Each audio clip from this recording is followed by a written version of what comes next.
In Crescent Tides, a tale of mystery, romance, and self-discovery unfolds in the vibrant yet enigmatic town of Breaux Bridge. Our protagonist, a freshly graduated nurse from Kansas, embarks on a life-changing journey as a travel nurse at St. Martin's Hospital, nestled amidst Louisiana's rich cultural tapestry. The hospital serves as a backdrop for supernatural encounters and personal growth. Initially, our heroine faces challenges adjusting to her new environment, living with competitive colleagues who have lifelong bonds, far different from her own isolated upbringing amidst wheat fields. However, the town's lively streets and the thrill of applying her nursing skills soon captivate her. The narrative takes a thrilling turn when the protagonist discovers a hidden world of werewolves, inadvertently getting entangled in their politics and dangers. Roman, a complex figure with a haunted past, becomes her protector and love interest. Their relationship is tested when a powerful werewolf, Damien, threatens both their lives and exposes the existence of a hidden community. The introduction of Henrietta, a woman with ties to Roman's past and a repository of ancient knowledge, adds depth to the plot. She teaches the protagonist about the mystical gris-gris and crossbow skills, becoming a crucial ally in their fight against Damien.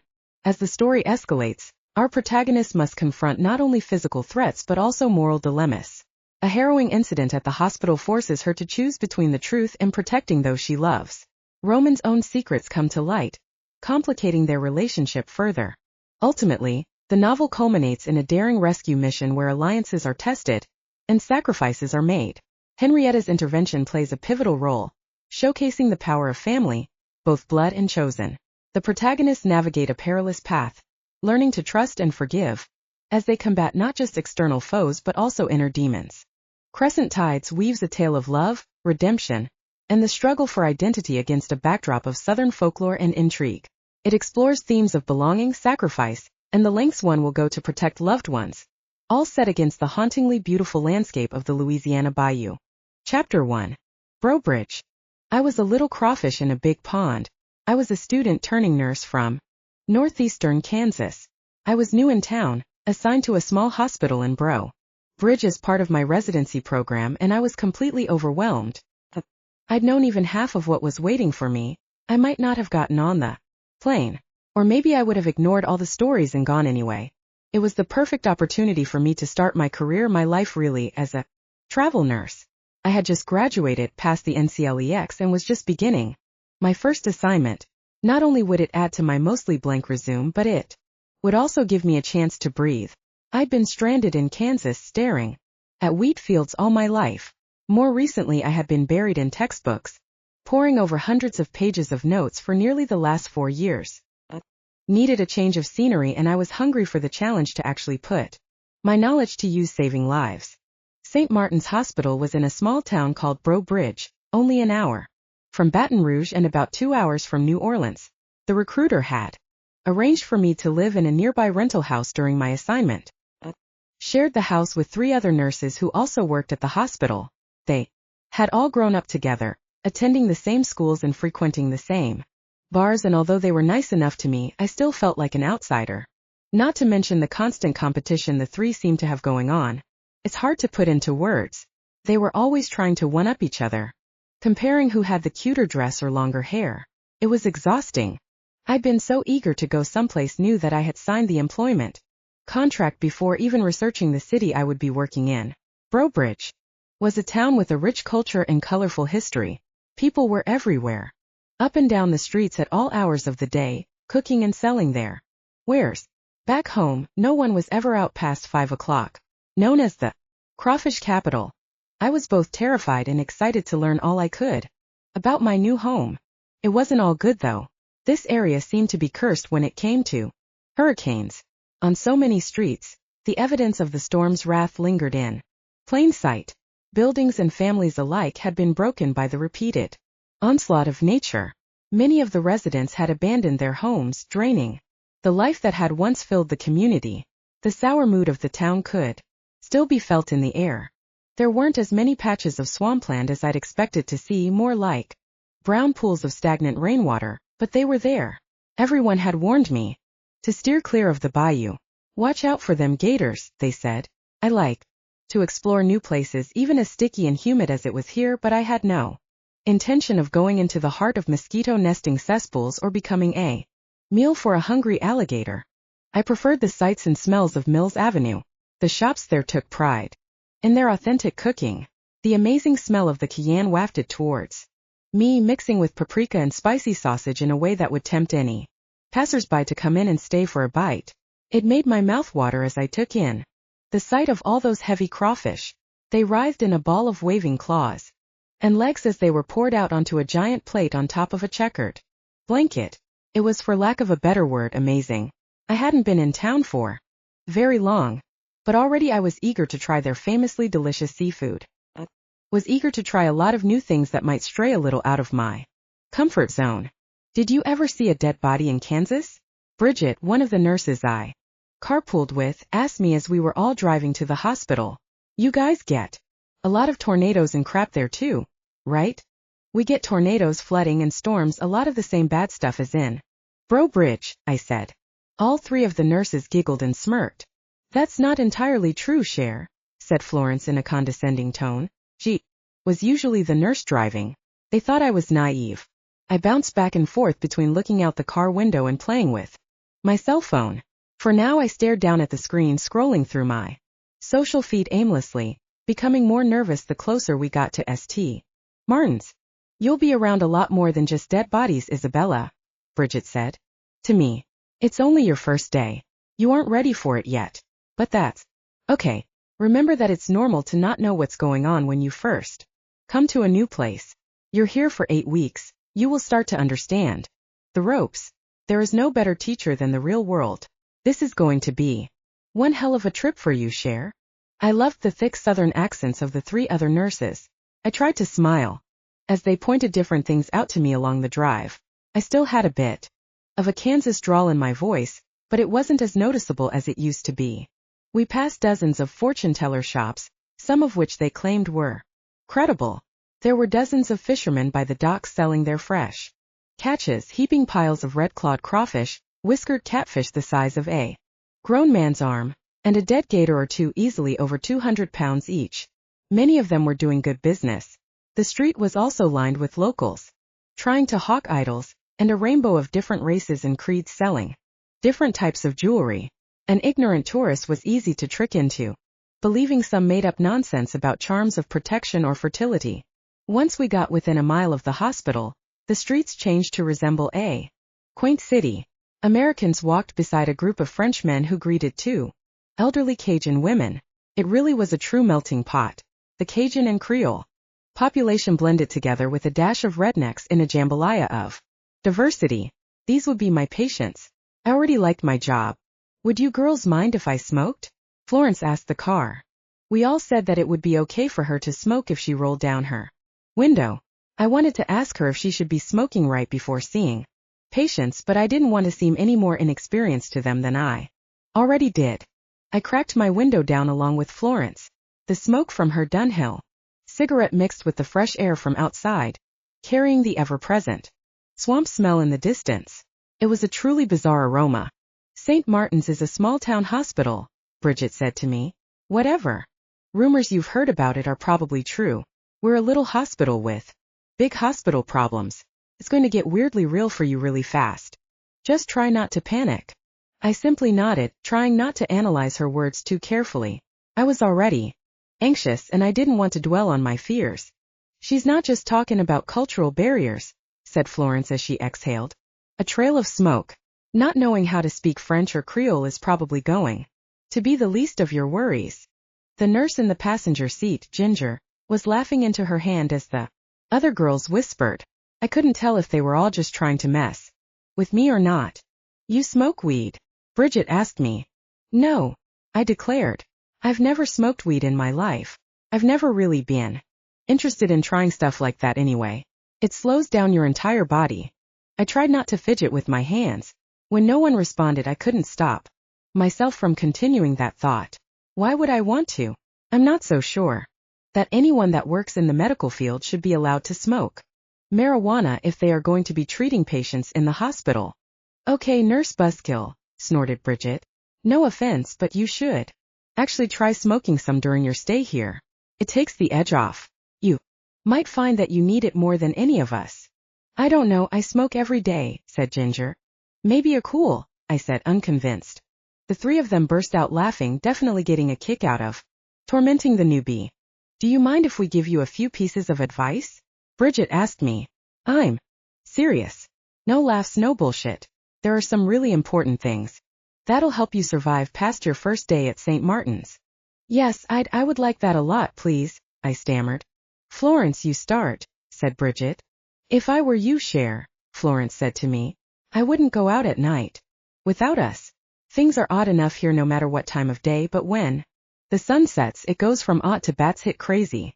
Define bats hit crazy, I said. Patients come in with all sorts of strange wounds. Some are self-inflicted. Others are part of some voodoo ceremony, and some don't really know how they got them, Florence said. Whether they live or die, you may never know what caused some of them to end up in our emergency room, an unconscious patient. Can't tell you what caused a near-fatal injury.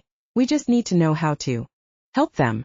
Follow our lead, and you will get the hang of these things in no time. How often do things get weird? I wondered. It doesn't happen every day, answered Florence. But when it does happen, it can kick off a chain reaction that might go on for a while. If you have a night shift, make sure you carpool and that you always keep your phone fully charged. I chuckled uncomfortably. I still couldn't tell if this was simply the spreading of tall tales for the benefit of the new girl or their sincere words. Precaution. I can't stress this enough, said Florence. The night is relentless. Phew. Have to go out alone, be really careful, and whatever you do, avoid the bayou. I don't even feel comfortable walking from the house to my car alone in the dark, said Ginger. What's so bad about a little darkness? I asked. What exactly goes on at night? I would have heard about a string of murders or something. My father even spent a whole year here back in the 80s. And he didn't warn you about the things that lurk in the swamp? Bridget asked. Breaux Bridge has always had insane, unfathomable energy, said Florence. The parties are epic, that's for sure, but things can get dangerous. Sometimes I call them spells. Lately, Breaux Bridge has been going through a which sort of leads me to another thing I wanted to talk to you about. Bridget's face turned suddenly serious.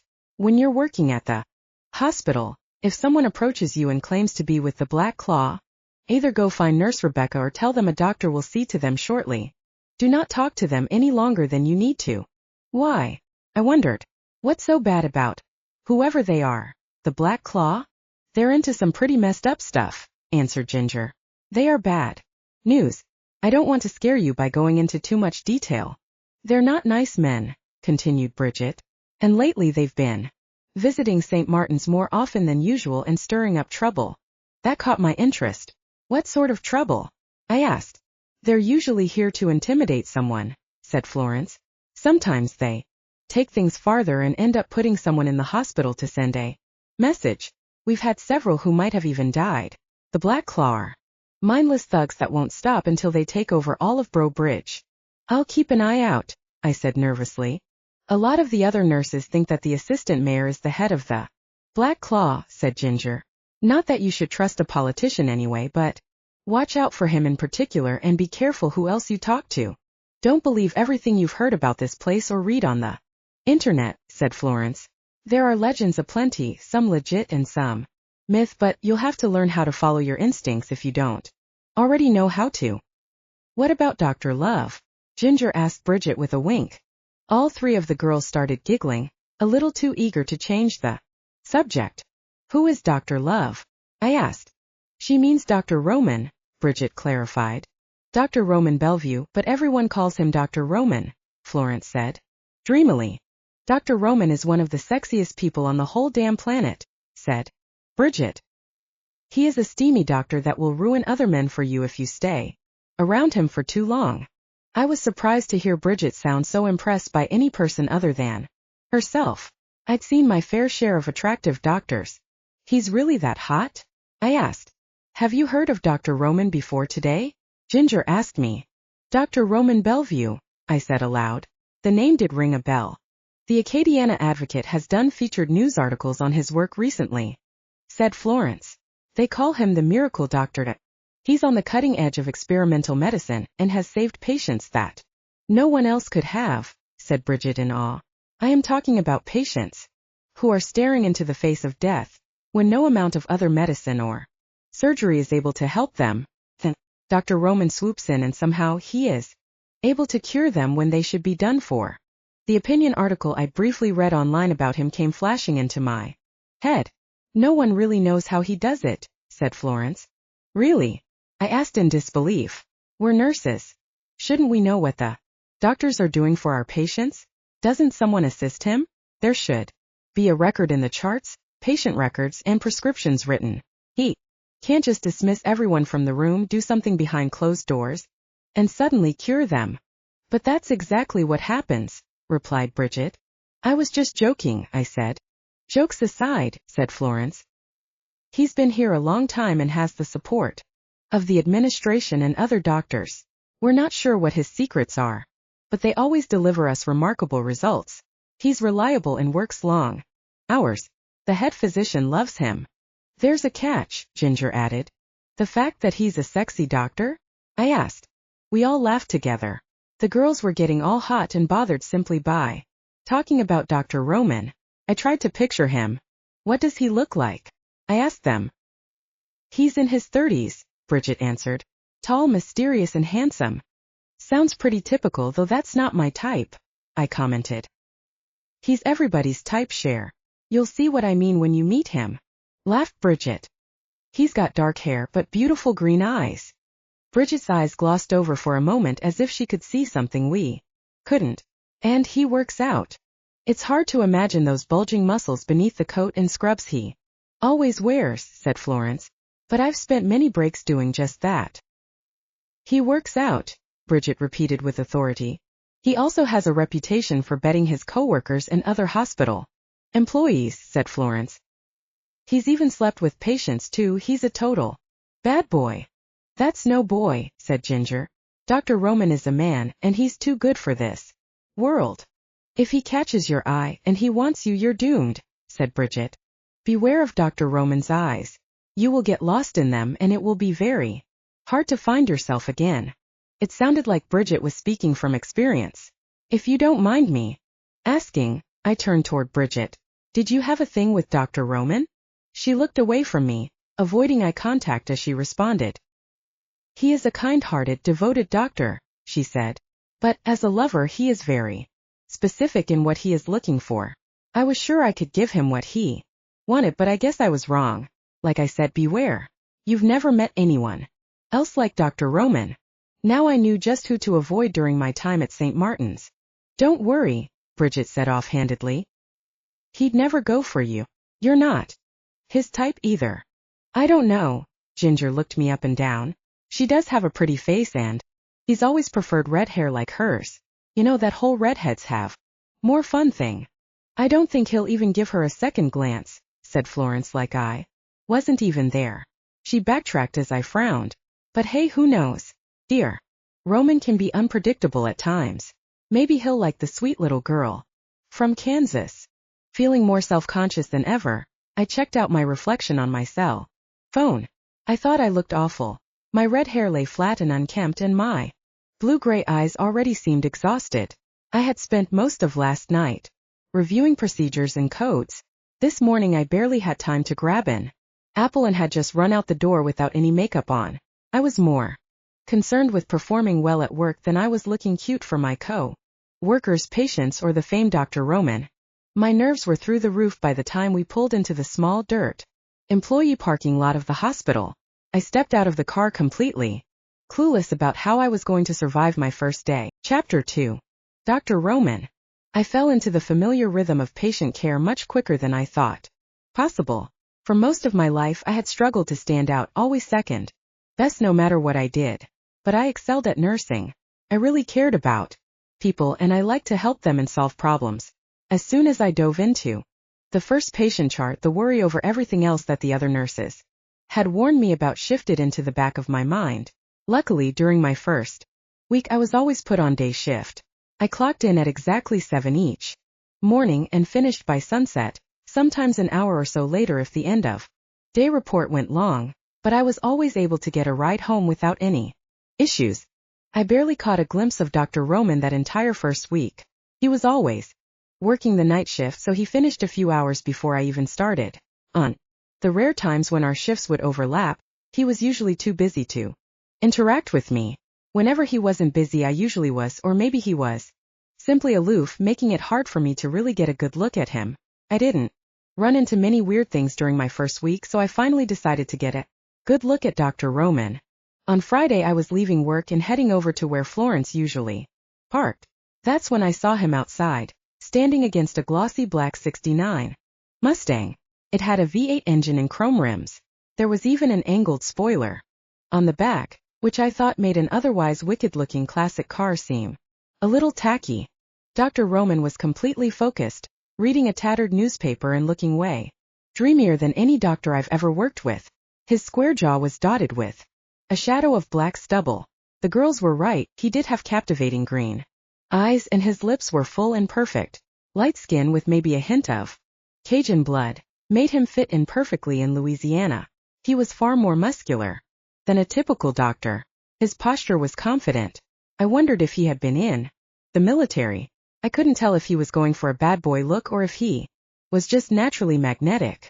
I couldn't take my eyes off of him. He eventually closed his newspaper and headed back into the hospital. I ducked around the corner hoping he had not seen me staring like a schoolgirl. My breath caught as I heard his footsteps. Pause for a moment. Did he know I was hiding from him like an idiot? After a minute, the footsteps continued in the direction of the hospital door. From then on, every chance I got, I made sure to keep an eye out for Dr. Roman and learn as much about the elusive miracle worker as I could. This was harder than it sounded, since the patients I was treating were always stable and he specialized in the most critical of cases.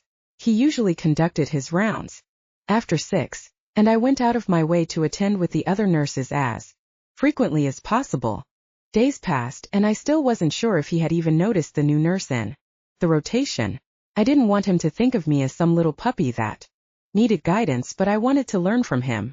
Sometimes his piercing eyes would pass over me as he was explaining something to the group, but his gaze never seemed to focus on me for more than a second. He never called on me when there was a question posed to the group, but I was always ready with a answer just in case. As my second week progressed, I began to worry he thought I was too unqualified to warrant his notice. The break room was a hotspot for overhearing other people's conversations. Would catch little snippets of chatter from the interns or the occasional scandalous story from the respiratory therapist. Sometimes I even tried to join in on the small talk.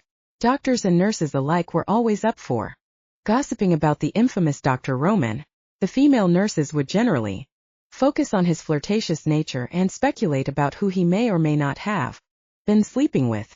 The guys would usually discuss their theories on how they thought Dr. Roman was able to perform the miracles he was known for. I wanted to find out more about his patient treatments and medical techniques, but I guess I was alone in that category.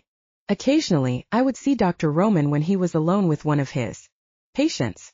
On Tuesday, he sat with a curious-looking Cajun man for hours, switching back and forth between English and French while they spoke in hushed tones. On Wednesday night, I could even hear him singing "Ah Suzette, cher to" a patient from across the building. His voice was a low and strong baritone that sent a shiver up my spine. "Who's he singing to?" I asked Bridget. "Mrs. Abernathy," she replied. "The elderly woman in room 8 with leukemia. She's already undergone a bone marrow transplant and chemotherapy, but the cancer is still spreading. That poor lady. Will Dr. Roman be able to help her?" I asked quietly. "I don't think so," she answered. "Many of our patients that are as old as Mrs. Abernathy don't live long enough to complete the more radical treatments. I'm not sure why he isn't able to save everyone. I remember him saying to me once, he said, every single person makes mistakes, and when dealing with life and death, mistakes are bound to happen. Sometimes the mistake is not knowing when to stop treatment and just make the passing as comfortable as possible." "So, he isn't able to save all of his patients?" I asked, a little perplexed. "I'm not sure of his methods, so I don't know how it works," Bridget said. "My theory is that a lot of the older folks are just ready to go and he lets them. Most of the people in this town have lived long, happy lives. I suspect some people are too far gone. Dr. Roman has done incredible things, but no one's success rate is 100%. Until Saturday, I'd only interacted with Dr. Roman in a group briefly while treating a patient or in glimpses from afar. He had a vibe of mystery. surrounding him that was so interesting, and he always attracted the entire room's attention whenever he walked into it. He was an irresistible man, and it reflected in everything he said and did. Try as I might, I never got to witness firsthand any of Dr. Roman's legendary miracles. It seemed like I was always home sleeping when the really complex cases came in, or whenever the really cool stuff happened, at least according to my roommates. One thing I did notice, although it could be overlooked at first glance, was the indiscriminate nature of Dr. Roman's charisma with women. It reminded me of a saying my father had often repeated: where there's smoke, there's fire. And the rumors about his fraternization appeared to be true. He took every opportunity to flirt with an attractive woman, whether he was treating her, talking to the staff, or looking at his clipboard. But it didn't stop there. He poured on the charm with any female, whether young or old. It was hard to tell if it was a casual unconscious thing, or if he was really into it. I had considered going up to him and asking him a question, any question, to try and see if he would treat me the same way.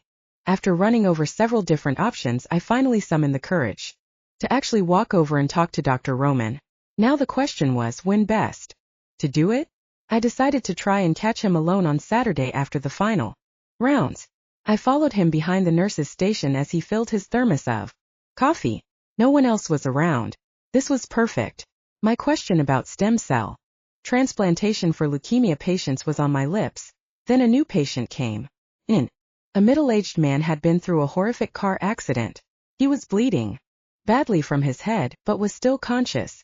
The man claimed that some kind of bear had run across the road, causing him to swerve into oncoming traffic. His story might have carried more weight if not for the stench of stale beer on his breath. Dr. Roman had begun to triage his wounds when the patient lost consciousness and fell into a coma. Without missing a beat, he administered a bolus of normal saline and called for oxygen, while asking the staff a series of questions related to the treatment. What put the patient into the coma? What was the proper procedure for avoiding brain damage? Dr. Roman calmly ordered a round of blood tests as he fielded our responses. Immediately afterward, we received a transfer of a boy who had blown off one of his fingers while playing around with some old fireworks. I tried to offer to assist, but Dr. Roman gave the assignment instead to a male intern named Billy. Then, as rounds seemed to be coming to an end, Dr. Roman turned to face the staff. His eyes rested on me for a minute and a grin formed on his face. My heart began to pound like a jackhammer. This was my chance to impress him. What was your name again? Roman asked me in his delicious southern accent. Isabella Devon, I told him. Isabella Devon. You have a patient question, Dr. Bellevue? I said nervously. What was your score on the NCLEX exam? He asked. My score? But it's a pass or fail test, I said, confused. Never mind. Isabella, where are you from? Dr. Roman asked. I'm from the Midwest, I replied. What part? He wondered. I felt suddenly self-conscious. None of the other staff had ever been asked any personal questions like this. What did this have to do with the patient? Kansas, I replied. You attended the University of Kansas, is that correct? He asked as if he already knew the answer. Yes, sir, I told him. Don't call me sir. It's Doctor or Roman. I noticed a slight drawl in your voice and wanted to know if I could correctly pick out what part of the country you were from. I was wrong. Where did you think I was from? I asked him. I was leaning towards Kentucky for some reason, he said. Nothing against Kansas, of course. It's just I'm usually more precise about picking out accents. Sorry, I said like an idiot. Everyone was listening. You don't need to be sorry. I'm the one that assumed you were from Kentucky, said Roman. Let me ask you, why did you become a nurse? Still personal, but at least this was a more normal question. To help people. Excellent, he smiled. How do you like it here in Breaux Bridge? I haven't been in Breaux Bridge for very long, I said. Hopefully you have had a chance to explore, he said. I could give you some recommendations. What do you like to do on your nights off? A crowd was starting to gather. I was becoming more offended and embarrassed. By the second, I didn't have the bravery to stand up to Dr. Roman in front of everyone. I wanted to tell him to stop asking me these questions. Why did he feel inclined to embarrass me in front of everyone? I could feel my ears reddening. This can't be happening. I was completely baffled. I decided to turn the tables and ask him a question instead. How do you like it here, Dr. Bellevue? Please call me Dr. Roman. There is no other place I would rather be. Breaux Bridge has been my home for many years, he said with a wide smile. I hate how gorgeous his smile is. Believe it or not, I've practiced medicine and taught at dozens of other hospitals and clinics around the country, all in a relatively short period of time. I realize that may sound like I'm bragging, and I am. There was a light murmuring of laughter from the group. But, he continued, of the hundreds of places around the country I've been fortunate enough to live in and practice, St. Martin's is absolutely my favorite place in the world. These are the people I grew up with, the people I love. One last question, Isabella, he said. What is the best way to help a patient? That was a more complicated question. I try to think about how I would feel if I were in their shoes. If I can imagine myself with their same illness, I can better personalize treatment for them. That's what I would want a nurse to do if I were a patient. Dr. Roman diverted his attention from me to the entire group, nodding and grinning in my direction. Was that the right answer? This young lady is here for the right reason, said Dr. Roman. If any of you came to this hospital solely with the goal of advancing your career or adding to your list of personal glories, all while bullying the patients around while you sit back and collect a paycheck, then you are here for all the wrong reasons. It may sound like I'm chastising you all, and I am. He winked at me. His gaze hardened as he looked at everyone else in the eye in turn. Several avoided the eye contact. On your worst days, after you've watched a pregnant mother lose her unborn child in the ER, or a patient codes on the table in front of you and you have no damn idea what the hell they died from, or you're just having problems in your personal lives, remember why you are really here. I hope that you will all model yourselves after Isabella here. He walked over to me and put his hand on my shoulder. A jolt of electricity seemed to shoot down my arm at his touch. You're saving lives every time you step through those front doors and clock in. This whole town needs your help, and I need your help too. I had wanted to engage in a little innocent flirting with Dr. Roman, but instead he had utterly ruined it. He had turned the moment into some kind of motivational speech for the staff. I wasn't sure whether interrogating me in front of my coworkers was meant to humiliate me, or if I was just supposed to act as some sort of interchangeable prop as he delivered his uplifting message. It certainly wasn't some misguided way to openly flirt with me. I wanted to be angry, to storm into his office right away and tell him how unfairly he treated me, but the more I thought about it, the less I cared about how the other nurses and doctors saw me. But try as I might not to, I did care about what Dr. Roman thought. For the rest of my shift on Saturday, I kept replaying the exchange in my head. I could tell that Dr. Roman had a caring soul. He was a scoundrel, but he had a heart of gold. If only I could get his beautiful face and penetrating eyes out of my daydreams. He barely knew me, but it seemed like I had made the wrong impression. Decided to show him just how amazing of a nurse I was. A motorcycle crash victim came in and I was assigned to assist with the procedure. We set the broken bones and I made the patient as comfortable as possible. I followed all the checklist to the letter and followed the guidelines for a central line. Did everything I could to prevent infection and double-checked all the medication doses. My documentation and charting was flawless. Then my shift was over. I was grateful not to have any more patients while I was still so distracted. A long shower and a good night's sleep was just what I needed to clear my head. My phone buzzed. I was off the next day, but Florence wasn't. She was sending out a reminder about a mass text she had blasted out at some point during Saturday afternoon, wondering if anyone would be willing to trade her Saturday night shift for a day shift on Sunday. She had some kind of hot date or something.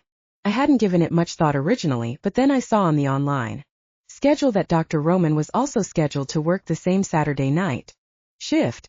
Even though it was a back-to-back shift, I texted back that I would do. Florence and I agreed that I would work her shift tonight from 8 in the evening to 8 in the morning, and she would work my Sunday day shift. Maybe I could find out why Dr. Roman had embarrassed me. I felt like a fool. Suddenly I was back in high school and just a girl, freaking out over her first crush. Why was I so drawn to him? It wasn't just how he spoke or how he looked or behaved. My attraction to him felt chemical. There was definitely something going on between us despite how dazed I felt from it all. I couldn't get over the bedside manner Dr. Roman showed when he was alone with his patients. Whenever he spoke to them, everything that made the two different seemed to fade away. The medical degree, the stethoscope, none of it mattered. He was just a person helping another person. And above all, he was a healer. The families of the patients always felt reassured around him, and he never gave up on a case. Patients were always so happy and hopeful around him. It was like he had a calming effect on everyone he came across, except for me. I was feeling the exact opposite of calm. Later that evening, we were together in a room with a sick child who had a bacterial lung infection. Dr. Roman sat with the boy, helping him with his math homework while I looked on. They were joking around about the best pranks to play on teachers and all of the non-math things you could do with a protractor. I could see how the laughter helped the boy take his mind off things. Even when he wasn't performing his so-called miracles, Dr. Roman was still an inspiring figure at St. Martin's. I didn't spot him again until the end of my shift. He was in the halls, speaking with an athletic 30-something-year-old woman who was both laughing and crying at the same time. There seemed to be a real tenderness between them, and it was sweet. They hugged each other, holding a warm embrace for a bit longer than was appropriate. After the woman and Dr. Roman released each other and went their separate ways, I realized that one of the technicians, Xander, was standing behind me, also watching the scene unfold. Who was that woman Dr. Roman was hugging? I asked Xander. Do you know her? That was Angela Bergeron, said Xander. Her brother is Judge Bergeron. She had stage 3 breast cancer and Dr. Roman cured her. She's been cancer-free for almost a year now. The other doctors had given her 5 months to live. That's amazing. I sighed, unable to avoid the pinpoint of jealousy that I felt. Yeah, I wish I knew how he does it, said Xander. One day he'll have to pass on his secrets to someone. He has cured so many people with such terrible diseases long after most doctors would have given up on them. I saw that Xander watched Dr. Roman with the same look of awe. I wonder how. If you had to guess, what would you say it is? I know some people think he's into some of that voodoo witchcraft kind of stuff, Xander said with a grin. Like maybe he knows magic. Like black magic magic? What other kind of magic is there? Xander asked matter-of-factly. If he can cure breast cancer, he should be spreading his gift to the world. I said. Unless you're pulling my leg, and that woman Dr. Roman hugged was like his aunt or something. I'm not messing with you, said Xander. If you think curing someone with terminal breast cancer is something you should ask around about when he healed the crippled girl. It's a long story, but the short version is a girl, paralyzed from the waist down, was able to walk again after Dr. Roman spent some time with her. I don't think he's really into that dark art stuff, but I think he's up to something. He's mostly a loner, keeps to himself, real odd sort. I was inclined to agree. I walked away feeling frustrated. Imagine my surprise when I received a text from Dr. Roman asking me to assist him with yet another procedure. After my shift was over and it was time for me to clock out. How did he get my number? I considered not responding. Then with a sigh, I began walking towards the other side of the hospital. As I got closer, I heard some commotion. That's when my name sounded over the speaker, paging me to room 5. I rushed over and found Dr. Roman inside. Isabella Devon, Roman said. At least he remembered me. That's my name, I replied. I need your help with a patient that's bleeding badly here, he said. I want you to assess the injuries. I'll be suturing the larger gashes as you go. After that, I want you to recommend treatment. He stepped aside and I saw the brutality. The patient was a college student in his late 20s and he was one of the lucky few to survive a usually fatal gator attack. He was unconscious, his right leg was nearly chewed off, bits of flesh and blood scattered all across the wound, and you could see the bite had gone down to the bone. Another nurse had hooked up in 4 line and was starting a blood transfusion. This was easier said than done, while also holding in place a bloody towel over some of the deepest bite marks, held together by only temporary bandages. There was no time to waste, but I made myself look like a fool as I gaped at the carnage. Isabella, Dr. Roman prodded. Right. My mind began racing. I put on a clean pair of latex gloves and started examining the wounds. It looks like the bite avoided the femoral artery, but we need to clean and suture the wounds.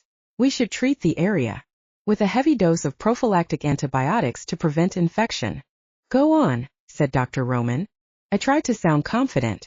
The bones in his left leg will need to be aligned with plates and screws. We should do a skin graft as well. Dr. Roman nodded. Let's begin. I've already filled the syringe behind you with 5 milligrams of lidocaine. Please hand it to me. As I brought it to him, the unthinkable happened and I dropped it. To my surprise, Roman caught the syringe in midair before it shattered on the floor. He still had one hand mopping up blood and checking for infection. Didn't think anyone could catch a falling syringe like that, even with lightning-fast reflexes. I'm so glad you caught that, I said with relief. Dr. Roman merely grunted in response and turned back to the wound. Later in the procedure, as my gloves became slick with blood, I managed to drop yet another important tool, this time a pack of sutures. I was passing them to Dr. Roman as he was finishing sewing up some of the patient's minor gashes when I tripped over my own feet and the pack flew right out of my hand. Again, Dr. Roman grabbed and caught the sutures as they fell. He grinned. Are you going to actually hand any of the instruments to me today? I turned bright red. It was an accident, it won't happen again. I tried to think of a way to change the subject. You've got some really fast reflexes. What can I say? Roman laughed. I'm a good catch. Yeah, you are. I smiled to myself. When we were finished, Roman thanked me for my help and said I could go home. I was still second-guessing everything that I'd done while in the room with him as I threw my gloves away and started to wash up. I tried not to analyze things too much as I let the warm suds run through my fingers. I dried my hands and slid my jacket on as I walked out into the hallway. I had just clocked out when I was approached by Rebecca, the head nurse. Thanks for working these extra hours, Isabella, Rebecca said with a warm smile. No problem at all, I told her. I liked Rebecca, she was just a little older than me and was super nice. She was always ready to cover for her nurses. If it isn't too much to ask, do you think I could convince you to work an extra shift next week? She asked. We had a bit of a scheduling snafu with the new system and are still trying to resolve it. For now, could you work the night shift until we find a new permanent night nurse? Is everything okay? I wondered. Oh, everything's fine, Cher, said Rebecca. It's just that our previous night nurse quit unexpectedly on us early this morning. It's been a struggle to keep that shift staffed on short notice. If you could work critical care from 4 in the afternoon to about 5 in the morning, you would be a lifesaver. What do you say? I didn't even have to think about it. Sure, absolutely. I'd love to. Oh, thank you, Isabella, she said and gave me a quick hug. You'll be working with Dr. Roman tomorrow. Have you worked with Dr. Roman yet? Yeah, a little bit, I stammered. Well, you're going to be in good hands starting tomorrow night, she assured me. Why did the last night nurse suddenly quit? I asked her. Oh, it seemed like Rebecca had been hoping I wouldn't ask. She claimed that a lot of strange things were going on in the hospital at night. Despite years of putting up with it, she said that now things were getting increasingly worse, making work complicated, and there was no sign of the crazy stuff letting up anytime soon, she answered. I guess she didn't realize what she signed up for. I hope that doesn't make you change your mind. It didn't. No, I was just curious. I couldn't help but feel anxious during the car ride home. I stayed silent, wondering what my first full night shift with Dr. Roman would hold. Couldn't stop wondering what Roman thought about my medical assessment. Hopefully he wouldn't think less of me after I had been so clumsy. I wondered if we would talk about anything other than the difference between Kansas and Kentucky. Chapter 3. The Night Shift. It was a major loss when Ellen Thompson quit. I had been working with her for years and would miss the steady confidence she displayed. Experienced night nurses were hard to come by, but I suppose I couldn't blame her for leaving. She knew just as well as I did that trouble was heading for Breaux Bridge. I just wasn't sure what form the threat would take. The green nurse from Kansas had been assigned in her place, Isabella Devon. She was lovely. That would be a distraction. I feared what it might do to me. I had barely noticed Isabella at first, but I saw she was good with the patients. That evening we treated a boy named Craig who had fallen from climbing a 100-year-old southern oak tree near his home. One of the branches had punctured his shoulder in a landing that had left him bloody and broken. Craig's eyes slowly opened. He was frightened beyond words. "Hello, Craig," I said to him softly. "My name is Dr. Roman Bellevue. I'm going to make sure you're okay, pal. Don't you worry." Despite his condition, he still managed to give me a forced smile. Isabella and I worked together to remove the branch and straighten his right leg, which was fractured in 2 places. Isabella followed my orders efficiently, reassuring the boy while she handed me various instruments. Craig's blood pressure began dropping fast. "Isabella, we need to start an arterial line." Her face became a shade whiter. "I've never done one before, doctor. Maybe you should." I gave her what I hoped was an encouraging smile. "I'll talk you through it." She performed the procedure under my detailed instructions without any errors. We set the leg and patched the other minor scrapes in preparation for surgery. She hardly took her eyes off me as I worked. I usually had a keen sense about women, but with Isabella it was different. She stepped out briefly to update Craig's distraught mother and sister. Could hear their crying prayers from the waiting room as Isabella reassured them. "Craig is in good hands," she said. The boy was weakening rapidly, with blood collecting in his large intestine. The internal bleeding was extensive. There might not be time for surgery. Would not allow such a young life to end so tragically early. I sedated him with an injection of propofol. "This will help you get some sleep. When you wake up, I promise you'll be feeling better." His eyes closed within seconds. No one else was in the room. Carefully I rolled up Craig's sleeve. There were several cuts on the back of his arm. No one would notice a few more small marks. I watched the door as my canines descended slowly. The smell of blood had my heart racing, but I had the urges well under control. From years of practice, I could feel my saliva building in anticipation of the bite. I had to be careful. A little of my saliva directly into the bloodstream of an injured human would heal them. The mutated cells swimming through my bloodstream carried a very special type of virus, one that would spread out as it strengthened the host, preparing it to undergo the change. The human body was more resilient than many thought. In a small quantity, the werewolf virus would be isolated and destroyed by T cells. But if I misjudged the strength of the body's immune system or transferred too much of my saliva, the T cells would be overwhelmed. If that happened, the boy would transform into a snarling beast during the next full moon. I had used the technique successfully for years on carefully selected critical patients, earning my reputation as the miracle doctor. A quick bite and it was done. I bandaged the wound and rolled down the boy's sleeve just as the nurses came back in. "His internal bleeding seems to be stopping. Surgery may not be needed after all." I moved away from the bed. "Please monitor his vitals while I get another cup of coffee." Isabella nodded, with a surprised look on her face. I barely had time to drink a lukewarm cup before I heard a shout coming from the other side of the floor. Police escorted an ambulance gurney towards the emergency room. Roy Wilson, a prominent businessman and landowner from a powerful family, had been shot once in the head and twice through the chest. I rushed over but didn't even have to feel for his pulse to know it was too late. "Time of death is 10:31 p.m., I said. "I wonder who shot him," Nurse Francis said. "Mr. Wilson wasn't well loved, but not many would have the balls to actually kill him. There'll be payback coming for whoever did it." I covered the body and pointed the officers towards the morgue. "I'd do the necessary paperwork later." "I'd be willing to bet it's the Black Claw," I speculated. "What makes you say that?" she asked. "Call it a hunch," I replied. "They've had a beef with the Wilsons for years.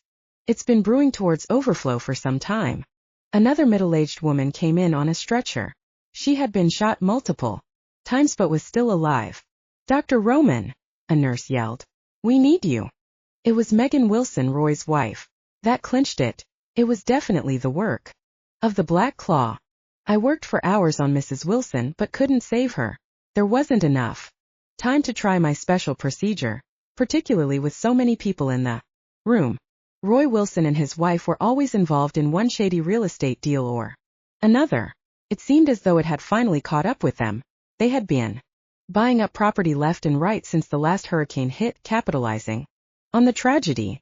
The Black Claw had the same idea and must have gotten tired of the competition. Patients came and went throughout the night. After 10 hours of working, I could see that it was starting to take its toll on Isabella. "You look tired," I said. She had performed well. I'd forgotten how new she was to the night shift in all of this. You can head home for the night if you'd like. My shift doesn't end for another 2 hours, she replied with a determined look. You've done a great job today, I said. Get some rest and come back rested. For the next shift, make sure you eat something. I don't think I've seen you stop moving all night. I'll do that, she said with a smile. Thank you, Dr. Roman. Food and sleep were something that I often took for granted. I didn't generally require that much of it, and I rarely notice when others might need. But Isabella had impressed me with her work ethic. My shift didn't end as night turned into day. Injured patients continued to come in. None of the other nurses or doctors thought to tell me I'd been working too long. They wanted me there and I needed to help. Seemed like I could never quite do enough to make up for all the harm I had caused in my life. After working for over 24 hours straight, I realized that I was going to have to head home soon. I still wasn't tired, but I had learned long ago that working too much would only raise suspicions as to why I didn't look as haggard or feel any exhaustion. I faked a yawn and headed towards the hospital exit. On my way out, I nearly bumped into Isabella as she came back in to start her next shift. Well, maybe I knew she was coming and pressed my body into hers on purpose. I was tempted to stay and speak with her, but I decided it would be better to hold off. I didn't want to be the one to tell her that my never-ending spree of patients meant she would be assigned to another doctor. Tonight, I'd been looking forward to seeing her again tonight, hoping to unlock more of the mystery of Isabella Devon, but it would have to wait for a while longer. I merely apologized with another fake yawn and made some excuse about being too tired to see straight. I was tempted to bypass my car and just run the whole way home. With a sigh, I pulled the keys from my pocket. I started the engine to my Mustang with a roar and sped out of the parking lot. As I got back to my house, I instantly realized something was off. A familiar scent danced on the wind. The front door was locked, all of the windows were shut tight, but I knew that someone was inside my home. I cautiously opened my front door. Pausing in the doorway, I tasted the air to see how many intruders I would have to kill. Smelled like only one. I could hear noises coming from the kitchen. With my defenses up and my senses heightened, I approached the source cautiously. There, seated at my kitchen table, was the assistant mayor of Breaux Bridge, Damien Bellefontaine. He looked completely at home, like he owned the place, and was eating a fried alligator tail, my dinner. Some would say Damien was intimidating. He was about my same height and build, with powerful arms and a thick neck. Graying dark hair was set above a cold pair of eyes on a face that dared you to challenge him. He'd only moved into town a few years back, taking a liking to politics and the power it brought him.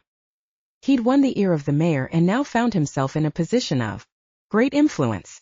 It was obvious to me, as it was to many, that Damien would soon make a play to run for the office himself, or simply arrange for a convenient accident that would put him temporarily in charge. Something told me his ambitions didn't stop with political office, and he wasn't here looking for my vote. Damien was dangerous, too menacing to be accused of anything publicly. His name was spoken by the townsfolk in whispers, but no one wanted to take him on directly. He was the secret head of the Black Claw, a group that took what they wanted when they wanted. They were always after more and more power and weren't going to stop until the whole town was considered their territory. But it was far worse than just that. If the townsfolk knew exactly what Damien was, they'd be on the next bus out. Good evening, Damien, I said. Long shift at the hospital? Damien asked. I had a lot of patients to treat, I replied. They never stopped coming. Was Roy Wilson the only one you're responsible for? I have no idea what you are talking about, Roman, said Damien. I didn't have anything to do with Roy Wilson or his wife. Who said anything about his wife? I wondered. Damien bristled, realizing I had pulled a confession out of him. Are you just killing for fun now? I asked. If you wanted my attention, you could have settled for just breaking into my house and eating my food. What did the Wilsons ever do to you, Damien? They refused to fall into line. Damien set down a half-eaten piece of alligator tail. That's what happens to those who refuse me. I've made an exception in your case for long enough. Damien had been trying to recruit me into the Black Claw since he and his crew had first appeared in town. Very few people were qualified to join. It was More than a criminal organization, it was a pack of werewolves, and Damien was the alpha. Until now they had respected my decision not to join. I'm sorry, Damien, I said. I'm afraid I'm going to have to refuse your offer yet again. I do appreciate your continued interest, though. You're wasting your time at that hospital, he spat. Your bloodline, your strength, your power, is being squandered on humans. You should be my beta. There is a change coming on the horizon. Don't you want to ride the tide, rather than be swept away by it? You're in my home without my permission, I growled. I don't take kindly to intruders. Damien ignored the threat. Have a seat. He kicked out the other chair at the table. I didn't move. Fine, have it your way.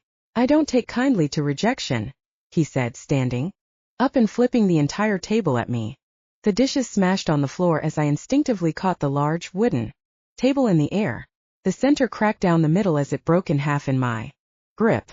Damien chuckled, seemingly amused. Gator always tastes better when you kill it yourself. That piece tasted store-bought. It's the hunt that gets the juices flowing, makes it taste better than any spices could. Do you even remember the last time you made a kill? I refused to engage him, setting down the now 2 pieces of the table slowly. We have called, said Damien. We have written. I visited you at the hospital and now at your home in person. You will eventually join us. The sooner you realize that, the more fun you will have. I think I'll stick to saving lives rather than taking them, I said. Damien walked over to my fireplace, determined to show me up. He ripped the old wooden mantle from the wall, grabbing it by both ends. Then, with a feat of strength impossible for any normal man, he snapped the massive chunk of lumber in two. He was cocky, but he was incredibly strong. The sooner you accept the pack, the sooner these games can come to an end, said Damien. He flung the chunks of wood onto the floor at my feet. He moved towards the door, not quite turning his back to me and never once breaking eye contact. He paused on the threshold. I was hoping you would have had a girl in here, said Damien. Everyone has heard how popular you are with the ladies. I would have shown her what a real man was like, and then left her corpse in your bed. Damien strode away from my house, slamming the door behind him. One of the metal hinges loosened with the force of it. I considered chasing after him, making sure that he never broke into anyone's home ever again, but something held me back. I looked down at the remains of my table. I knew that one day soon I would have to deal with Damien Bellefontaine. Chapter 4. La Poussière. It was impossible to work closely with Roman and not drift off to another place. He was the only person I knew who could be describing the removal of polyps from a colon and still make it sound wonderful. I could only concentrate on the way his voice sounded, the way his lips moved when he talked, and the way his eyes would lock you into place. Every night that week we worked together side by side. I was becoming more and more attracted to him, and I found it nearly impossible to stay composed when he was around. Friday night found the two of us alone in the otherwise deserted cafeteria. It was strange, I'd never seen him take a lunch break before, and I usually ate there by myself. Isabella, he greeted me. Hello. Dr. Roman, I responded. How are you? I'm fine, thank you, he said. He didn't seem altogether fine to me. He had an infuriating way of never seeming to look tired, but something did seem to be weighing heavily on his mind. I wanted to ask him what was wrong, but I didn't want to seem nosy or like I was prying. I just wanted to say thank you for all the guidance and patience you've shown me, I said, hoping I wasn't coming across like a total suck-up. I'm not sure I follow, said Roman. Are you transferring to another facility? What? No, I'm just being moved back to the day shift, I told him. Was that disappointment in his face? Just when I thought we had a good rhythm going, he said. I could have easily overanalyzed that, but I didn't want to look too lost in the clouds. How have you liked working nights? He asked me. I've really enjoyed working with you. I smiled nervously. He scratched the thin line of stubble on his face. Then why switch back to days? As much as I'd wanted to learn about different medical techniques and methods of patient care, I couldn't fool myself. I would give anything to keep working with Dr. Roman. I guess they just need me more during days, I said sheepishly. Well, he began. If you are no longer my night nurse, then I shouldn't feel bad asking you what I'd like to ask you. That was interesting. You can ask me anything, I told him. He grinned in a way I hadn't seen before. The way he looked at me made me warm. Between my thighs. Roman set down his empty lunch tray. Seeing as you aren't from around here, I was thinking maybe I could give you a little tour of the town. Oh really? I asked intrigued. You'd be my tour guide? Only if you'd like, he said. I'll give you a taste of the town's history. I'd even be willing to take you to one of my all-time favorite Cajun restaurants in the whole world. Had Dr. Roman just asked me out on a date? I thought back to the conversation I had with my roommates. He's also known for betting his coworkers. If he catches your eye and he wants you, beware. It doesn't have to be a date, said Roman, reading the apprehension on my face. We can look at it as a special thank you from me to you for doing such a splendid job these past few nights. I wouldn't call it splendid, I said, looking down at my tray. Don't sell yourself short, Isabella, he said. You may be new, but you are a fast learner. Not every nurse can step in as seamlessly as you have. I bit my lip, deciding to take a chance. I want it to be a date. He nodded, smiling as he turned to place his empty tray above the trash can. In that case, I will pick you up tomorrow evening, he said. What part of town are you living in? I'm staying with some of the other nurses in the staff house, I answered. The one on Laurie and Gander Street. Ah, he said. I know the place. Is 5:30 a.m. suitable time for me to pick you up? Absolutely, I replied. The next day, I tried to make myself look as beautiful for him as possible, while doing my best to hide my plans from Bridget. With opposite shifts, I had barely seen any of the other girls for a while. Now it was painfully obvious that I was going out on a date. I wore a sexy red blouse and a dark, short skirt, with enough makeup to transform me from a prim nurse into a sensual woman ready to let loose and have some fun. Ginger was the only one out in the living room as I clomped in on my heels and sat down to wait for Roman. I peeked through the curtains to see if his car was out front. Not yet, still 5 minutes early. Wow, I've never seen you wear heels before, Ginger said to me with a wink. Where are you going, looking all sexy? I looked around for the other girls. The coast was still clear. I'm going out with someone tonight, I whispered. I'm not sure when I'll be back. Florence and Bridget are out back smoking, Ginger informed me. They can't hear you. I'm going out with Dr. Roman, I said. No way, Ginger gasped. How did that happen? I don't really know, I chuckled. A pair of headlights lit up the driveway. Well, there's my ride. I don't want to keep him waiting out there all night, so I'm going to take off. Ginger peeked through the blinds from one of the windows at Roman's car. Needlessly checked my reflection again in the entryway mirror. Backside looks good. Eyes bright, makeup looks okay. You can do this. Good luck, said Ginger. He moves slow at first, but once he's figured out what he wants from you, he'll wear you out. So I hear. Ginger sat back on the couch as I scampered out the door before Bridget returned. I tried to ignore her remark. Once we were in the car, I told Roman that I hadn't ventured much into town, so he agreed to show me some of the local hotspots before we ate dinner. He was a magnificent tour guide, and he was obviously putting in a big effort to giving me as much detailed historical descriptions about things as he could. He shouldn't have bothered though. I wasn't really focused on the words he was saying. I was more interested in the tight jeans he was wearing and the way his button-down shirt seemed to cling to the muscles beneath it. I loved how he spoke, and how every word out of his flawless lips seemed to carry weight as they flowed over me like a river. I enjoyed watching him talk.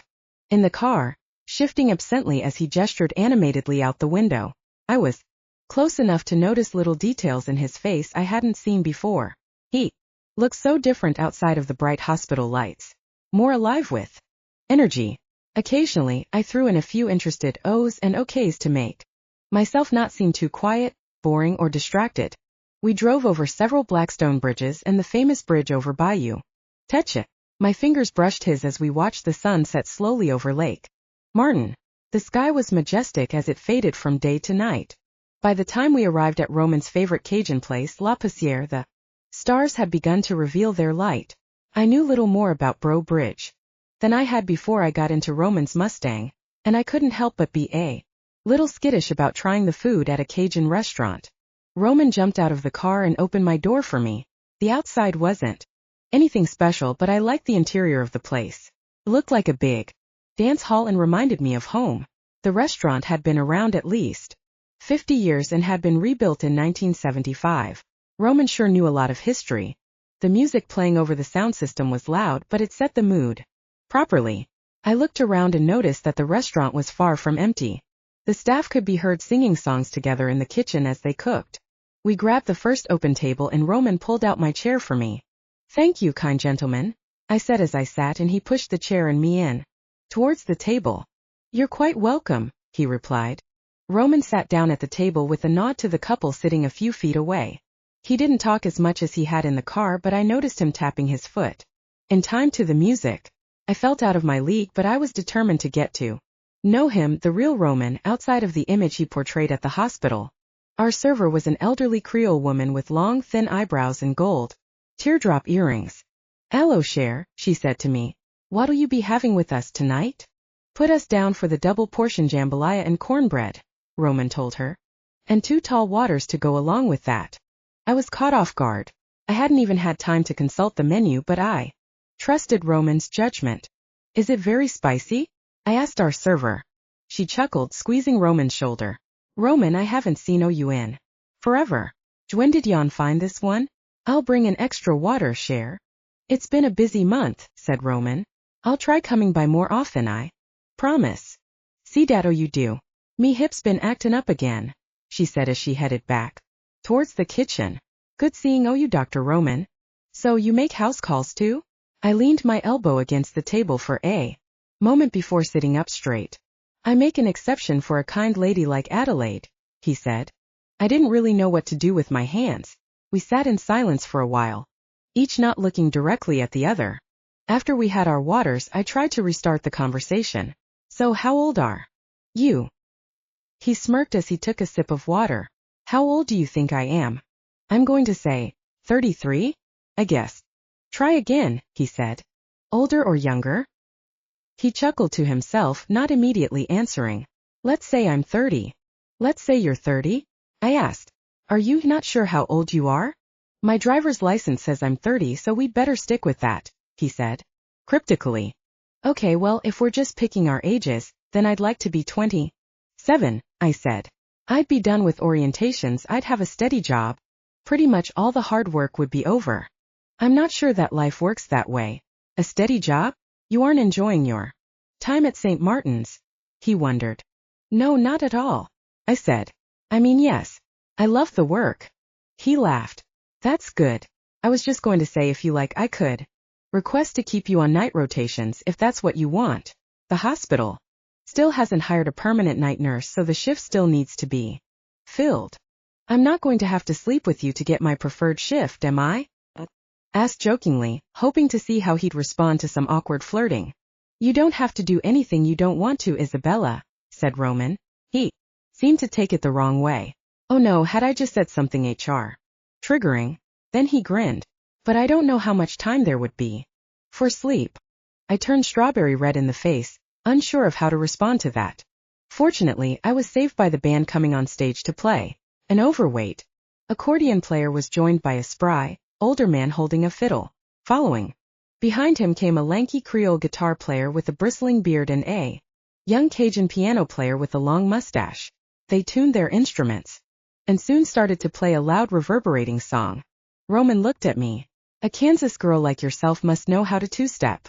I giggled devilishly, emboldened by my successful flirting. "You bet your ass I do." He stood and took my hand to escort me over to the center of the hall. The other tables quickly emptied to join us. There was just enough room for everyone to dance together while still keeping enough space to prevent any collisions. I couldn't help but gasp as Roman pulled me in close, holding my hand tight and gripping my waist with his powerful arm. I looked up into those sexy eyes of his as he flashed his white teeth at me. Then he began to move. He was a good dancer, confident and smooth. I followed his lead easily. The familiar steps from my many nights spent beneath a neon sign came rushing back to guide my feet.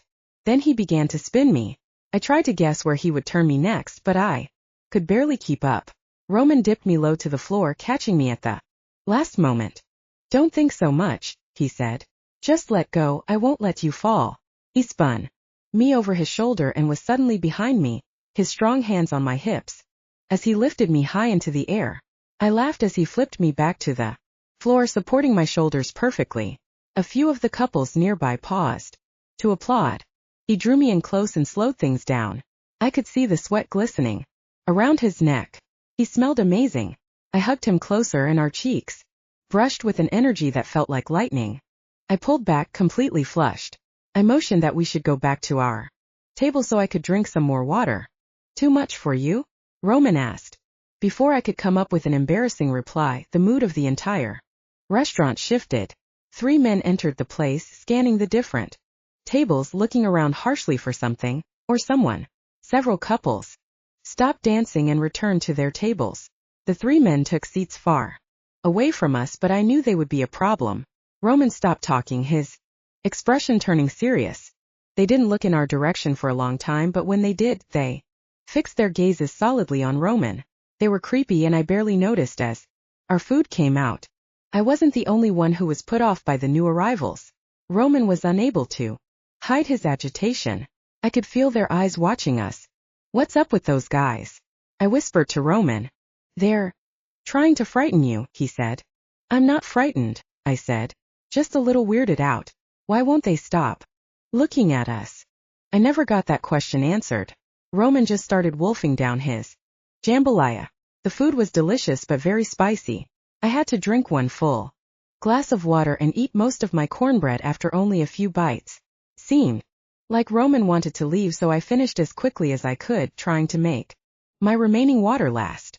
Roman paid the check without even looking at the bill, and we both stood up to leave. The next few moments happened so quickly that they are still a jumble in my mind.